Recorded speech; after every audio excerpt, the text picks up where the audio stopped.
तो हैवानियत की सारी हदें पार कर दी गई है, लेकिन हत्यारा अभी भी फरार है। सत्य प्रकाश हमारे संवाददाता लाइव जुड़ चुके हैं। सत्य प्रकाश, कहां है हत्यारा, कहां छिपा है दाऊद? क्योंकि देखिए काफी समय बीत चुका है, लेकिन अभी तक पुलिस के हाथ खाली है। देखिए, इस मामले में न्यू मुंबई पुलिस ने 3 टीम बनाया है। एक टीम जो कर्नाटका गई है, बेंगलुरु गई है, जहां पर दाऊद शेख को ढूंढ रही, क्योंकि दाऊद शेख ने जैसे ही यहां से उड़न से निकला, इसके बाद तो सारा मोबाइल बंद कर दिया, व्हाट्सएप बंद कर दिया, कोई लोकेशन ट्रेस नहीं हो पा रहा है। न्यू मुंबई पुलिस ने 3 टीम बनाई है, जिसमें एक बेंगलुरु गई है, 2 अन्य जगह पर गई है। पुलिस का कहना है कि इस मामले को लेकर हम अलग अलग एंगल से जाँच कर रहे हैं। जिस तरह से दाऊद पहुँचा था यहाँ पे, दाऊद शेख और यशरी से मुलाकात किया, साथ ही जो स्टेशन के आसपास का जो सीसीटीवी है उसके भी लिया है। लगातार न्यू मुंबई पुलिस तलाश जारी है। फिलहाल 3 दिन हो चुके हैं, लेकिन अभी तक जो मेन आरोपी है दाऊद शेख, उसका कुछ पता नहीं चल पाया है। जी बिल्कुल, और क्या कुछ सबूत अब तक हाथ लगे हैं? क्योंकि खबर ये भी है कि जब पुलिस जानकारी जुटाने में जुटी हुई है तो कई हैरान करने वाले खुलासे हो रहे हैं जो पुलिस ने बिल्कुल सोचा भी नहीं था।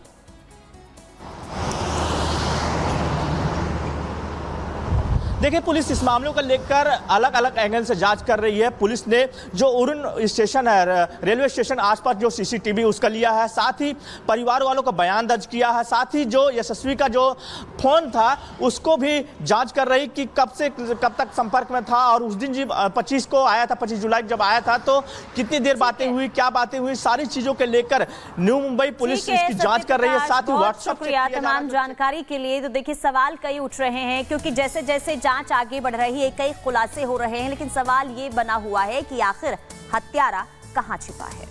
और आगे बढ़ते हुए अब बात रायबरेली की कर लेते हैं, जहां अचानक से 19,000 प्रमाण पत्र बनवाए गए हैं। लेकिन अचानक ऐसा क्या हुआ कि एक साथ इतने सारे लोगों को प्रमाण पत्र बनवाने की जरूरत पड़ गई? बिल्कुल, और देखिए सवाल ये भी उठ रहे हैं कि क्या अब जो उत्तर प्रदेश का रायबरेली है वो रोहिंग्या का रूट बन गया है? पूरी खबर रिपोर्ट के जरिए दिखाते हैं।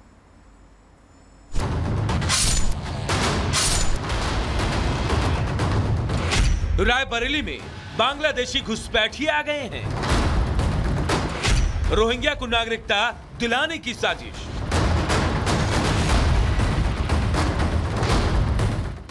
क्या उत्तर प्रदेश में रोहिंग्या की घुसपैठ गांवों की ओर हो रही है? क्या यूपी में रोहिंग्या को नागरिकता दिलाने वाले गैंग एक्टिव हैं? यह सवाल इसलिए क्योंकि यूपी के रायबरेली में एक ऐसा काम हुआ है जो राष्ट्रीय सुरक्षा पर बड़ा खतरा है। रायबरेली के सलोन तहसील में पिछले कुछ वक्त से नकली जन्म प्रमाण पत्र बनाने का खेल चल रहा है, जिसका खुलासा होने के बाद यूपी एटीएस ने इस मामले की छानबीन शुरू कर दी है। थाना सलोन में एडीओ पंचायत की तहरीर पर गंभीर धाराओं पर मुकदमा दर्ज किया गया है। इसमें 318, 319, 338, 337, 340 भारतीय न्याय संहिता के धाराओं के अंतर्गत मुकदमा पंजीकृत किया गया है। 4 व्यक्तियों के विरुद्ध मुकदमा पंजीकृत किया गया है और आगे की विवेचनात्मक कार्रवाई है वो की जा रही है। जांच के बाद इस फर्जीवाड़े केस के पीछे 3 चेहरे नजर आए। पहला ग्राम विकास अधिकारी विजय सिंह यादव, और दूसरा जन सेवा केंद्र चलाने वाला जिशान खान, और तीसरा विजय सिंह और जिशान खान का सहयोगी। आरोपी जिशान खान, ग्राम विकास अधिकारी विजय सिंह यादव और उनका सहयोगी जेल में बंद है। कई बार यहाँ से हम एस्पिरेंट्स कंप्लेन करते हैं, लोकलाइट्स कंप्लेन करते हैं, but there is no action taken by the whole system, not just one department और one political party. So instead of making this a political issue, we are just focusing on reaching to solution and providing justice to the diseased. छात्रों की मांग अब आगे की? We have demanded 10 demands. Like yesterday, we have given to the DCP, and we think like by 12 hours, we think the demands will be fulfilled. Otherwise, we will continue the protest. कल हमने देखा यहाँ पर जब आप लोग protest कर रहे थे तो पुलिस भी पहुंची, काफ़ी धक्का मुक्की हुई, कुछ छात्रों को चोट भी आई। नहीं, पुलिस यहाँ पे तो पीसफुली थी, लेकिन जब हम लोग वहाँ मेट्रो पिलर के नीचे थे तो वहाँ से कुछ लोगों को 25-30 लोगों को डिटेन किया गया था। उसमें से कुछ मेरे दोस्त भी थे, तो उनको डिटेन करके पीटा भी गया था वहाँ से। तो यहाँ तो ठीक था, यहाँ उन लोगों ने कोऑपरेट किया है, तो उसमें कोई दिक्कत नहीं। आपको क्या लगता है कि इतना बड़ा जो ये हादसा हुआ है उसके पीछे जिम्मेदार कौन? देखिए, जिम्मेदारी की बात है तो जिम्मेदार पूरा सिस्टम है। कोचिंग माफिया से लेके एमसीडी से लेके दिल्ली सरकार तक सब जिम्मेदार हैं, क्योंकि यहाँ जो है ना ब्लेम गेम चल रहा है।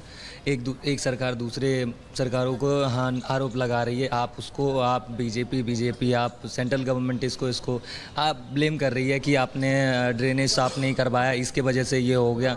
तो उन पे ब्लेम कर रहे हैं कि नहीं आपकी ये इशू थी, तो बस इस वजह से चल रही है, ब्लेम गेम चल रहा है। आपको नहीं लगता कि वाटर लॉगिंग की समस्या बहुत ज़्यादा है? हर बार मतलब जो भी सरकार आती है वादा करती है कि इस बार ये समस्या नहीं होगी, लेकिन पहली बारिश में हम देखते हैं कि हर बार इस तरह की समस्या लोगों के सामने होती है और दिल्ली के लोग परेशान हैं। जी, स्पेशली दिल्ली के केस में ही और दूसरे बहुत सारे स्टेट्स में भी वाटर लॉगिंग की समस्या बहुत बड़ी है।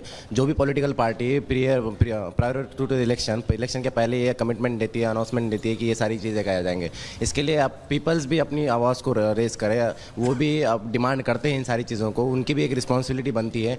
अगर पॉलिटिशियंस जैसा कि अब यहाँ पर भी बीजेपी के एमपीज़ भी यहाँ पे आए थे, वो लेकिन इस प्रोटेस्ट की जगह पे नहीं आए। प्रोटेस्ट के दूर वाले जगह पे जाके उन्होंने एक दूसरे आम आदमी पार्टी को ब्लेम कर दिया और ये उनको ब्लेम करने लग गए। ये हम नहीं चाहते, सिस्टम पूरा बेकार है, तो सिस्टम को सुधारने की ज़रूरत है और यहाँ पे हमको इस चीज़ के डिमांड चाहिए और रिजोल्यूशन चाहिए, ये लगातार मांग कर रहे हैं। और सबसे बड़ी बात ये कहते हुए नजर आ रहे हैं कि ब्लेम गेम नहीं होनी चाहिए, एक पार्टी दूसरी पार्टी को आरोप लगा रही है। पर फटाफट से आपको मैं तस्वीरें दिखा देती हूँ, क्योंकि पुलिस भी यहाँ पर, क्योंकि कल जिस तरह से तस्वीरें सामने आई थी हमने ये भी देखा था, तो अभी यहाँ पर आप देखेंगे कि बैरिकेडिंग की गई है और यहाँ पर बड़ी संख्या में पुलिस बल भी तैनात है, पुलिस प्रशासन है यहाँ पर।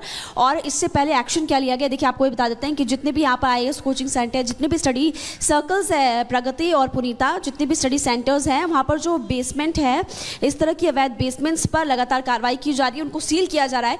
लेकिन सबसे बड़ा सवाल ये खड़ा होता है कि अब जागने की क्या जरूरत, जब 3 बच्चों की मौत हो गई। आप पहले इस तरह का एक्शन नहीं ले सकते थे, तमाम सवाल खड़े होते हैं, लेकिन एक्शन लगातार जारी है। यहाँ पर छात्र बैठे हुए और दूसरी तरफ पुलिस प्रशासन पूरी तरह से अलर्ट।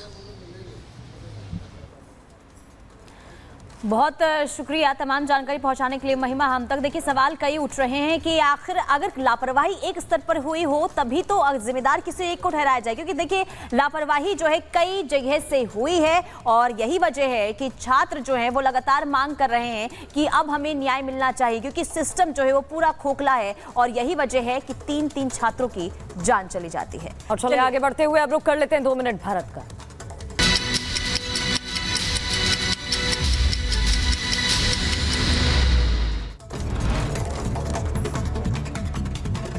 यूपी के अंबेडकर नगर पहुंचा श्रेया यादव का पार्थिव शरीर, कोचिंग हादसे में हुई थी मौत, परिजनों का रो रो कर बुरा हाल। दिल्ली में 3 छात्रों की मौत के बाद एमसीडी का एक्शन। देर रात राजेंद्र नगर इलाके में अवैध रूप से बेसमेंट में संचालित हो रहे 13 कोचिंग सेंटर्स को किया गया सील। दिल्ली के राजेंद्र नगर कोचिंग सेंटर के मालिक और कोऑर्डिनेटर को न्यायिक हिरासत, कोर्ट ने 14 दिन की न्यायिक हिरासत में भेजा। IAS कोचिंग हादसा मामले में महिला आयोग ने आप विधायक दुर्गेश पाठक को भेजा गया नोटिस और जांच रिपोर्ट मांगी। आज से शुरू होगा यूपी विधानसभा का मानसून सत्र। ये सत्र 2 अगस्त तक चलेगा। इस सत्र में योगी सरकार अनुपूरक बजट पेश कर सकती है। वित्त मंत्री सुरेश खन्ना 30 जुलाई को विधानसभा में अनुपूरक बजट पेश करेंगे। अखिलेश यादव ने माता प्रसाद पांडे को बनाया यूपी विधानसभा में नेता प्रतिपक्ष। कमाल अख्तर बनाए गए मुख्य सचेतक। इसके अलावा अखिलेश ने खेला ब्राह्मण कार्ड। गाजीपुर के सांसद अफजल अंसारी की सजा पर आज फैसला आएगा। गैंगस्टर मामले में कोर्ट ने 4 जून को सुरक्षित रखा था फैसला। दिल्ली शराब घोटाले से जुड़े सीबीआई के मामले में अरविंद केजरीवाल की नियमित जमानत पर आज सुनवाई। दिल्ली हाईकोर्ट सुनवाई करेगा। दिल्ली शराब घोटाला मामले में आरोपी मनीष सिसोदिया की जमानत पर आज सुनवाई फिर होगी। पिछली सुनवाई के दौरान सुप्रीम कोर्ट ने ईडी और सीबीआई को नोटिस जारी कर जवाब मांगा था। जम्मू के रियासी में सेना का सर्च ऑपरेशन जारी। जंगलों में घुसकर सेना का सघन तलाशी अभियान चल रहा है। जंगलों में ड्रोन से भी तलाशी की जा रही है। दिल्ली के INA मार्केट में एक फास्ट फूड की दुकान में आग लग गई। सूचना के बाद दमकल विभाग की टीम वहां पर पहुंची। कड़ी मशक्कत के बाद आग पर काबू पाया गया। तमिलनाडु में बीजेपी पदाधिकारी की हत्या का मामला। अपराधियों को पकड़ने के लिए 8 टीमों का गठन किया गया है। जांच जारी।